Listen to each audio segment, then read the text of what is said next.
Hello and welcome to the channel. তো এই সময় এখন রাত্রিবেলা আমার ভিডিও করার কিন্তু কোনো কথা ছিল না। আমি এমনিতেও তো ডেইলি ব্লগার নই, মাঝে মাঝে একটু ভিডিও করি, কখনো রান্নার বা কখনো কোনো কিছু বা কখনো এমনি কিছু কথা বলার জন্য।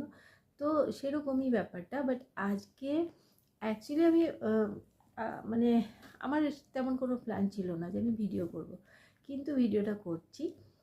তার একটা কারণ আছে, সেটাই বলছি। 5 মিনিট হলো আমি জিম থেকে এসেছি।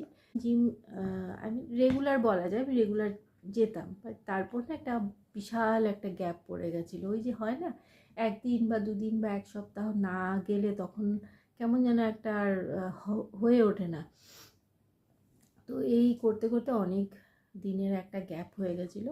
বাট ফাইনালি আজকে আবার গেলাম। অ্যাকচুয়ালি আমার গতকালই যাওয়ার কথা ছিল, কিন্তু গতকাল কি হয়েছে, আমি সন্ধ্যাবেলার দিকে না একটু ঘুমিয়ে পড়েছিলাম। তো ঘুম থেকে ওঠার পর আমার মাথাটা খুব ভারী ভারী লাগছিল, ব্যথা করছিল, তার জন্য আর যাইনি। তো আজকে যাবো বলেই ঠিক করেছিলাম, যেতাম, অবশ্যই যেতাম। কিন্তু আরেকটাও কারণ আছে যে আজ থেকে আমি জিমে গেলাম। তো সেই কারণটা কি সেটাই তোমাদেরকে আমি দেখাচ্ছি। এই যে এখানে দেখো একজনকে,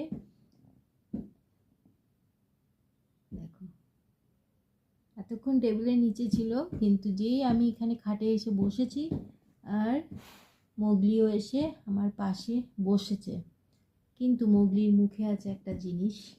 মোগলি একটু দেবে দেবে আমাকে? মোগলির মুখে কি? কিচ্ছু করার নেই ওর যেখানে।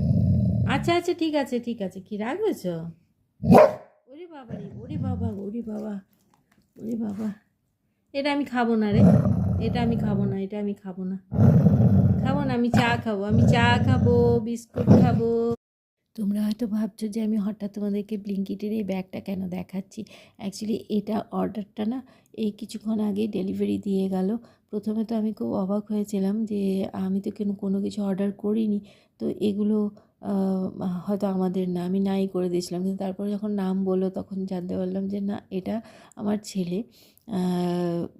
ও অন্য শহরে থাকে, তো সেখান থেকে এটা অর্ডার করে পাঠিয়েছে।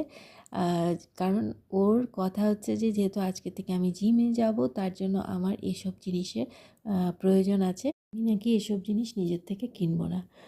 আমি ওকে বললাম যে আমি নিজে দেখে দেখে ঠিক কিনে নিতাম, আমার যা যা দরকার, যতটুকু দরকার আমি সেগুলো ঠিকই আনিয়ে নিতাম। কিন্তু না, সেটা ও বললো যে না, আমি জানি তুমি সেটা আনবে না।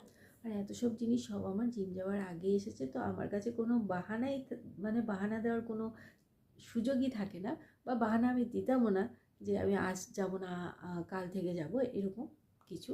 আমি অবশ্যই আজকে থেকেই যেতাম। এত যত্ন করে পাঠিয়েছে না, তো এগুলো দেখে না আমার মনে হচ্ছে না, আমাকে যেতেই হবে, আমাকে আবার শুরু করতেই হবে।